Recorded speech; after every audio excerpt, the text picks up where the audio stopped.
young people are angry, and you guys are not doing us a service.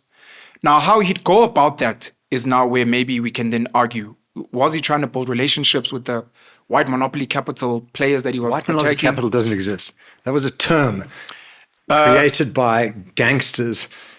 Was he trying to take the country forward, or was he just a valve for angry people to say, you've got a home, if you're angry, this is the party for you? Or are we building something? Because they've promised building a school, they never delivered.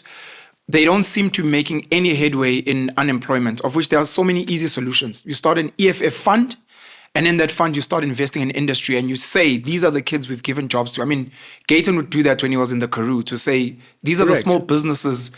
Those are easy wins. Or is he trying to do something else? Is it too much listening to the Marxism, Leninism? Is it idolizing other leaders who, yes, they were radical, but not just in words, but in action? Where's the radical action of, let's say, building the schools, doing this, creating that, to actually show people? And how do we EFF's a joke, and has always been. They're just there for power and to steal. I mean, the VBS scandal is a good example. Julius is just an opportunist. If there was nobody on the extreme right of the country, he'd be going and being the extreme right guy. But he's the extreme left guy because there's a big space there. And he's finished. It's over, EFF. We should talk about MK. That's probably more relevant. Please, your views on MK. So MK is Jacob Zuma. It's the popularity of an incredibly popular guy. You know, he was the worst president you could ever want for this country. He basically just handed money to anyone who asked for it. He was like Father Christmas. But he destroyed everything that was being built, that was happening. The last 10 years, Jacob Zuma and Cyril Ramaphosa have put this country backwards. And Cyril. And Cyril. Okay. But Cyril was the vice president to Jacob Zuma. He's got to take a lot of responsibility. I mean, he's useless. Jeez. Useless, and that's being polite. Guys, we have 32 cabinet ministers and 43 deputy ministers. We have 75 ministers. And then there's DGs Norway as well. has 9. Argentina has 8. So you can imagine the amount of money we're wasting. Why do we need a ministry of women? What the hell? What do they do all day? Do they come into the office at all, or they just fall asleep? And what a waste of money. The Ministry of Women. I mean, come on. Okay. Please. But think about the waste at the top. And Cyril keeps appointing a 20-person policy committee. Of course, he loves the committees. I mean, what do they do? Nothing. Cyril is not a businessman.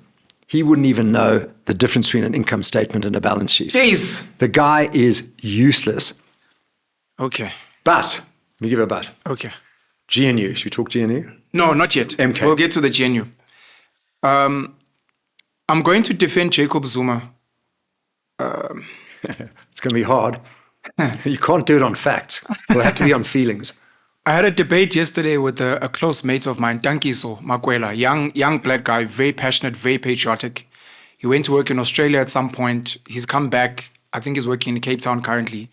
He was telling me Cyril was his favorite, and he's kind of disappointed. He believes Thabo Mbeki was the best president. He thought Jacob Zuma really was horrible. And part of that conversation we had is a conversation I've had with the gentleman here, Themba Lukele, Scheme GP, and it's a conversation I've had with Gayton McKenzie. Jacob Zuma speaks for a forgotten people who happen to be the majority of this country, for people that believe in democracy, which I don't. You have to ask yourself, if someone is undereducated, doesn't have matric or varsity qualification, wasn't academically talented, wasn't good in sports, isn't good in entertainment, but they still want to contribute in this country where we don't have skills institutions anymore, how do you bring them in? I think Jacob Zuma was trying to follow, I could be wrong. I think he was trying to follow the apartheid Afrikaner model to be inclusive.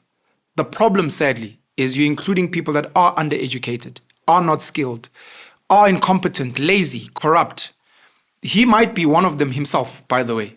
But he's bringing these people in because he's saying, you guys are forgotten. Because Thabo Mbeki, Cyril, these are the clever blacks. For penning them that study and have qualifications, we love these guys. We get good jobs, everything works. But for the rest of you, you guys are being treated like the stepchildren that no one cares about. You're dirty, come in. This country is for you as well. And unfortunately, some of those people would kind of mess things up. Some of them would expose some of the inequalities. I know people didn't like Dudumieni, but she spoke about SAA being untransformed. Some people didn't like Claudi Mutswaneng at SAPC. But he was, as a patriot, saying, let's play 90% local. Not 90% black, 90% local, and people had an issue with that. I think that's what he was trying to do. But then how it turned out became problematic. I blame Jacob Zuma with all the other ANC leaders for how they've destroyed this country. I do not believe that he was saving it, in my opinion. I think where he could have done things better, if my theory is correct, he should have gone harder in skills institutions. If that could have been his legacy, they were stealing money, catered deployment, all this rubbish, destroying SOEs, but you're like, just like the apartheid government. But you're like, do you see how many more skilled South Africans we have? Maybe they don't work here, they work everywhere around the world. But that was Jacob Zuma. But he also, along with the ANC, failed in that. And I think that's going to be one of, moving forward, one of the conversations we need to have. Do whatever you want with the country, lie to us, be a politician, eat money. But can you raise a young child to be like, this is now an old person who has hard skills and they are commodities in the world? And that's, none of our politicians are speaking to that. So what everybody's missing in this debate is only one thing will save this country: economic growth. We are at less than 1% economic growth. It's a joke. Yeah. I mean, it takes real stupidity to get a country to only grow at under 1%. You have to be seriously stupid. You have to be world-class stupid. In 12 months, put me in charge of this country, I will have us at 5% economic growth. And you know what 5% economic growth means? People get jobs. People invest. Foreigners want to invest in this country. People want to create businesses and make things happen. It's so easy.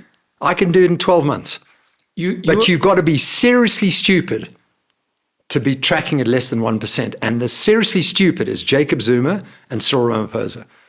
One of the things you said to me is, if you're to be called a developing country, you must be developing. Yeah, and we're not. It's an active adjective.